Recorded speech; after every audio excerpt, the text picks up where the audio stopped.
নিবে। আমি যদি পোস্টটা না দিতাম অবশ্যই আমার বাসায় এসে ওরা ঝামেলা করতো। আর এখন আমার বাসায় আয়, আমি তো ওদেরকে নামায় রাখবো আমাদের বাসায় আসলে। কার কতদূর দৌড় আমি সেটুকু আর কি দেখবো। আপু কেমন আছো? আলহামদুলিল্লাহ ভালো। ঠিক বলছেন আপু, হ্যাঁ ঠিক। এখন আমি দেখবো যে কে কতদূর যাইতে পারে, আমি তার দৌড় আর কি দেখবো।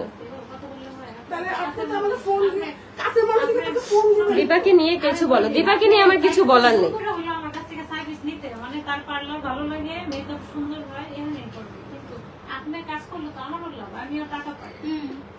এমন এমন কমেন্টের রিপ্লাই আপনারা দিতেছে, আমি দেখা আমার হাসি আসতেছে। আপু তুমি অনেক ভালো, থ্যাংক ইউ। আমি জানি আমি অনেক ভালো, আমাকে যারা পছন্দ করে তারাও হচ্ছে অনেক ভালো। আপু ওদের কথা বাদ দাও। আপু ওদের কথা বাদ দিলে এখন চলবে না। এখন হচ্ছে ওরা আমাকে মানে আমার দুর্বলতার জায়গা নিয়ে অ্যাটাক করতেছে। আলামিন হচ্ছে আমার দুর্বলতার একটা জায়গা, সেটা তিশা আর রাহাত ভালো করেই জানে।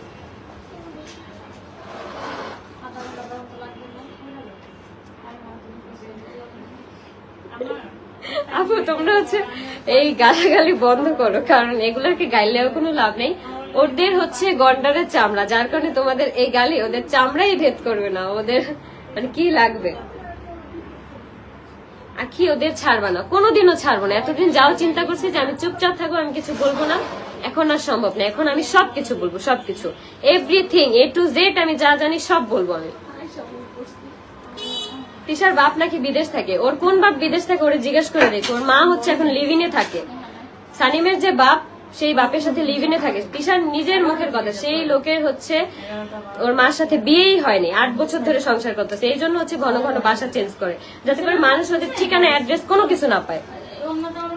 বললাম না আমি, আমার মুখ এখন খুলতে বাধ্য করছিস না, আমি সবকিছু বলবো।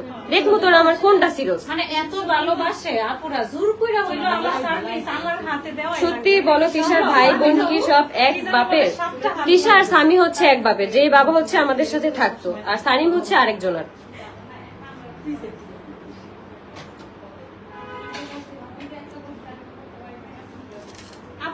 তিশা একদিন মুখে স্টিকার দিয়ে ছবি ছাড়ছিল, ওইটাই হিরো। হ্যাঁ ওইটাই হচ্ছে ওর মানে বাবা।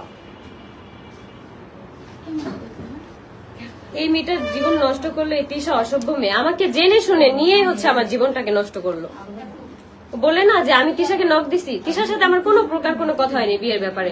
আহাদ আমাকে নক দিছে, তারপর আহাদের সাথে আমার কথা হয়েছে। আমি ওদের সাথে দেখা করতে গেছি ওই দিন, ওদিন আমাকে জোর করে রেখে হচ্ছে আমাকে বিয়ে করাই দিছে। কি আমি কিচ্ছু বলতেছি না, আমাকে বাধ্য করতেছে এসব বলার জন্য, সবকিছু বলার জন্য আমাকে বাধ্য করতেছে। না আমার সবই বলতে হইব, ওরা কত দূর যায় আমি খালি দেখবো। আমাকে এখন ঠিক মতন বাঁচতে দিতেছে না, আমি আমার কাজ নিয়ে ব্যস্ত আছি। আমি এখন আমার কাজ নিয়ে ব্যস্ত আছি, এখন আমাকে এরকম ভাবে অ্যাটাক করতেছে। আমি কি বিয়ের আগে আলামিনের সাথে মানে বিয়ের পরে পরকে করছি? আমার বয়ফ্রেন্ড ছিল, আমি তাকে ভালোবাসি, স্টিল নাও আমি তাকে সবসময় ভালোবাসবো। আমাকে এমন ভাবে অ্যাটাক করার চেষ্টা করতেছে। ওদের ব্যাকগ্রাউন্ড কত খারাপ, আমি তো বলি নাই এগুলো কোনো কিছু। ওর মা যে লিভিনে থাকে 8 বছর ধরে, আমি তো কোনো কিছু বলি নাই। কেন ছাড়, আমাকে আমার সব বলতে হইবে এখন। আমার লাইফটা শেষ করে দিছে, আমার লাইফটা শেষ করে দিতেছে ওরা। এখন পর্যন্ত আমার পিছনে এভাবে পড়ে আছে, এখন পর্যন্ত আমার লাইফে এভাবে পড়ে আছে ওরা।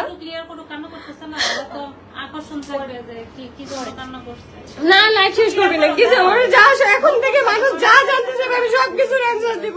আমাকে জোর করে নিয়ে ওদিন আটকে তারপর বিয়ে পড়াইছে। আমি বাসায় চলে আসতে চাইছি, রাতে 10টা বাজে আমাকে বাসায় আসতে দেয় নাই। আমি এক কাপড় চোপড়ে গেছি। আমার যদি যাওয়ার নিয়েতে থাকতো আমি অনেক কিছু বাসা থেকে আমার প্রয়োজনীয় জিনিস নিয়ে যেতাম, কিন্তু আমি নেই নাই। আমার যখন প্রেগনেন্ট বাবু পেটে, তখন আমি জানতে পারি যে মার্কস পর একটা মেয়ে, সেই মেয়েটার সাথে আহাত বিয়ে করছে। আমাকে বলতেছে আহাতকে আমি বিয়ে করতে মানা করতাম, আহাত জোর করে বিয়ে করতো। মানুষ এখন আমাকে কমেন্ট করে আমি 4 নম্বর, আমার 4 নম্বর, এসব কমেন্ট দেখলে আমার লজ্জা লাগে না?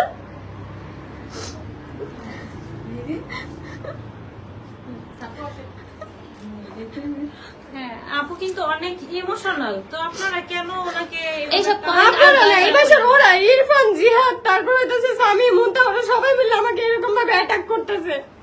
ওরা সবাই মিলে অ্যাটাক করতেছে। আমার শ্বশুর আমাকে অনেক ভালোবাসে, আমাকে নিতে চায়। এতদিন ধরে এখানে বিউটি চাইলে উনি আমি আপুদের কাছে পর্যন্ত আমার পার্সোনাল ব্যাপারে কোনো কথা বলি না, কখনোই বলি না। প্রশ্ন করলেও অ্যান্সার দেয় না, বলছে যে আপু থাক, ওরা বলুক, আমি কিছু বলবো না। কিন্তু এখন তো দেখলাম যে আপনারা এত আমার আজকে যে বয়ফ্রেন্ড নিয়ে আপু কথা বললো, আমি আমার বিয়ের পরেও মানে 2 মাস আমার বিয়ের বয়স, তখন আমি এসে আলামিনের কাছ থেকে 10,000 টাকা নিয়ে এসে ওদেরকে বাজার করে খাওয়াইছি। ওদের বাজার করার টাকা ছিল না। না না, উনি কিন্তু যথেষ্ট আমার এমন একটা বয়ফ্রেন্ড, আমার বিপদে সবসময় আমার পাশে থাকে, সবসময়। এই ধরনের কথাবার্তা বলতেই চায় না, এতদিন ধরে অথচ ওর সাথে আমার দেখতেছি কোনো কথা নেই, কোনো কিছু হয় না। কি বলে, হ্যাঁ আগে চুপ থাকো না, আমি এই পর্যন্ত আর অনেক চুপ ছিলাম, এখন আমি আর চুপ থাকবো না, আমি আর কখনোই চুপ থাকবো না। আমাকে নিয়ে ওরা বিয়ে ব্যবসা করছে, ওরা সবসময় আমাকে বলতো যে সারাদিন আমি কান্না করি, কোনো সমস্যা নেই, কিন্তু ভিডিওতে যখন আমি আসবো তখন যেন আমার হাসি মুখ থাকে, আমার হাসি ফেস থাকে। এটা কেন বলতো? বিয়ে ব্যবসার জন্য বলতো না? আমার মা আর বাবাকে শুধু 1,30,000 টাকা দেওয়া হয়েছে 1 কোটি টাকা ইনকামের মধ্যে, আর সবসময় ওর মাকে 40,000 50,000 টাকা করে দেওয়া হইতো, মাসের বাজার দেওয়া হইতো, সবকিছু দেওয়া হইতো।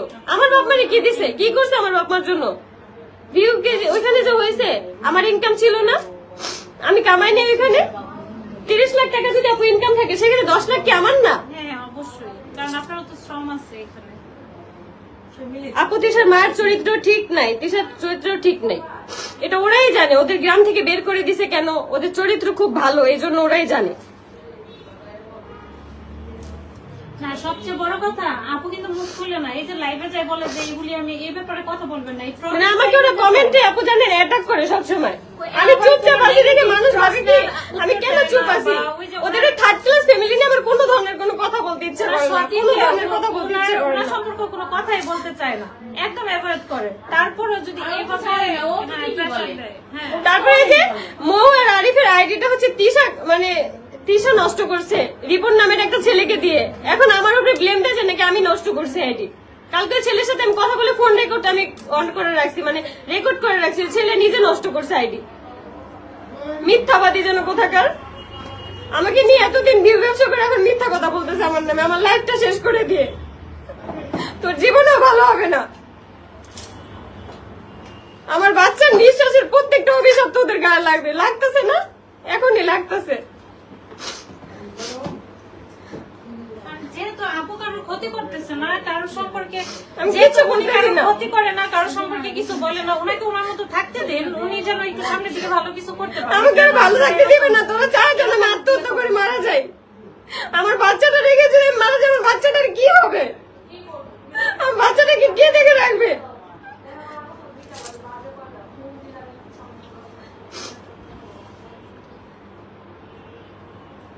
সবকিছু এতদিন আমি অনেক চুপ ছিলাম, এখন থেকে আমি আর চুপ থাকবো না, সবকিছু মানুষের জানা দরকার এখন।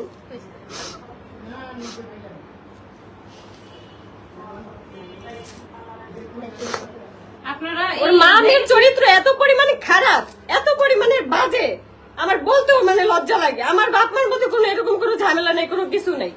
ওর কোন বাপ বিদেশে থাকে, দেখায় না কেন? ওই বাপেরে দেখায় না কেন? দেখতে চাও তোমরা, দেখায় না কেন? সেই বাপের সাথে বিয়ে হয়েছে, ওর মা জাগার লোভে ওই লোকের বিয়ে করে তারপর হচ্ছে গ্রাম থেকে চলে আসছে। এখন আর কমেন্ট করে না কেন? তিশা ওর মারে বলে যে ভিডিও যেন না করে, ওর ওই বাপের একটা মেয়ে আছে, সে ওদের খায়া ফেলবে, ছিঁড়া খায়া ফেলবে, এই জন্য আর কি ভিডিও করতে মানা করে। তারপর ওর মা টাকার লোভে ভিডিও বানায়। এত নাটকবাজ মহিলা, মানে মুখে মিষ্টি মিষ্টি কথা বলে মানুষের পিছন দিয়ে একদম এককালা বাসটা বইরা দেয়। আমার সবসময় বলতো, রাখি যখন টাকার ভাগ হবে আমাকে কিন্তু আগে তুই 10,000 টাকা করে হাত খরচ দিবি। আমি তো কিছু বলতাম না, যে না থাক, ওর আম্মু লাগে আমার আম্মু লাগে, মানুষের বেশি ভালোবাসতে হয় না, এই জন্য বেশি ভালোবাসলে এই যে এইভাবেই তোমাকে একদম পিছন দিয়ে বাস দেয়। ধৈর্য ধারণ করে না আপু, আমি ধৈর্য অনেক ধরে আছি, কিন্তু আর পারতেছি না এখন ধৈর্য ধরে রাখতে। আমি শুধু এখন চিন্তা করতেছি, ওরা যদি আমার বাসায় এসে কোনো ঝামেলা করে, কে কে যে আমার হাতের মার্ডার হবে আর কে কে যে খুন হবে সেটা আমি বলেই দিলাম ভালো মতো। আমার ফ্যামিলির যদি কোনো ক্ষতি হয় আমি কাউরে ছাড়বো না, আমি কাউরে ছাড়বো না। আমার ফ্যামিলির কোনো প্রকার কোনো ক্ষতি হলে আর গোষ্ঠী আমি মার্ডার করে ফেলবো। থার্ড ক্লাস যেন কোথাকার ফ্যামিলির সবাই নিয়ে এসে বাসায় থাকে, সবার পিছনে খরচ করে। আমার কি বাপ বোন যেতে পড়ে থাকতো, আমার বাপ মা যেয়ে পড়ে থাকতো, তোর বাপ মা এসে পড়ে থাকতো এখানে। যে বাপের সাথে তোর মায়ের ডিভোর্স হয়ে গেছে সেই বাপু পর্যন্ত এখানে এসে পড়ে থাকতো। খুব বড় লোকের বেটি, হ্যাঁ খুব বড় লোক। আমাদের ফার্নিচার গুলো দিয়ে খুব বড় লোকই দেখায়। আমার বাসা, আমার মায়ের বাসা, তার মায়ের বাসা একদম দেখায়। আমাদের ফার্নিচার দিয়ে আসে তার মায়ের বাসা দেখায়।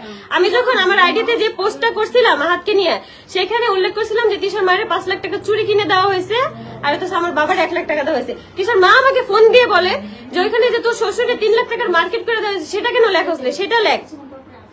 সবসময় আমার শ্বশুর শাশুড়ির পেছনে লেগে থাকতো, সব সময়।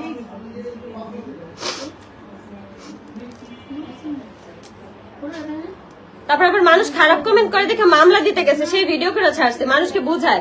মানুষ এতই বলে, মানুষ না জেনে একদম বলে, মানুষ না জেনে মানে এত কিছুই বলতে পারে না। গ্রাম থেকে বের করে দিছে, তারপরে তো জালকাঠি যে তিশা ধরা খায় 7 দিন ছিল, মানুষ এমনি বলো। এইগুলো তো আমি জানি, এগুলো তো সেই কমেন্টে দেখছি।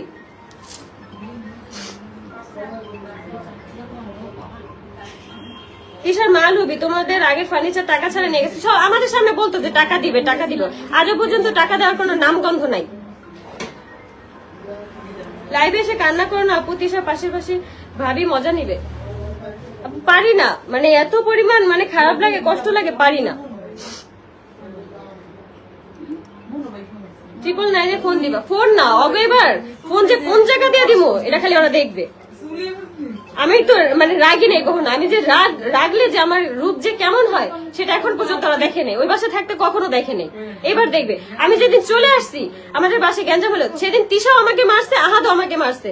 আমি বলছি মানুষের কাছে যে আমাকে মারছে, আমি এটা নিয়ে ওদের নামে মামলা দিব যে আমার গায়ে কেন হাত তুলছে।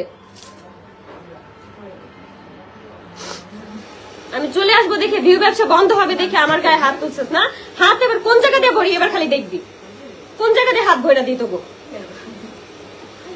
বস্তি গুলা যেন কোথাকার আমার পিছনে লাইগে আছে স্যাসরার মতন। আমি এখন উপরে ওঠা দেখতে পারতেছে না, আমি আমার ছেলেটাকে নিয়ে ভালো আছি সেটা দেখতে পারতেছে না, জানোয়ার গুলা।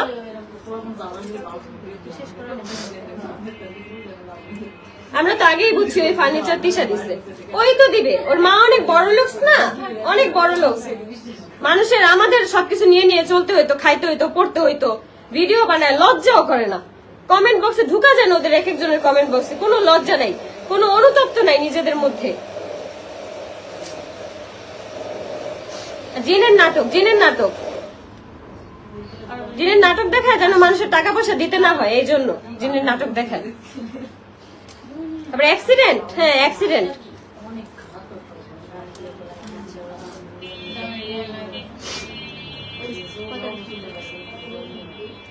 চলে আসতো ভালো করছো, ওইখান থেকে আগেই চলে আসতে চাইছি। ওরা আমাকে সবসময় ধরা রেখা দিত, কিছু হলে আমার বাপের কাছে ফোন দিত, আপনার মেয়ে নিয়ে যান।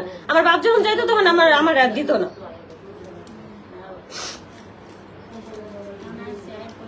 নাটক এবার আমি বের করবো, দাঁড়া।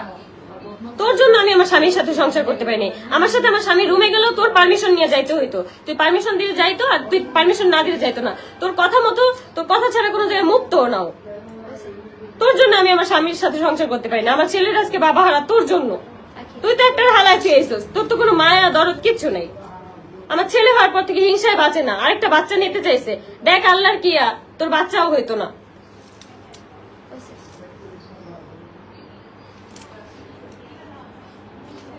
এগুলো নিয়ে আর কথা বলতে ইচ্ছা করতেছে না, এখন হচ্ছে লাইভটা শেষ করে দিব।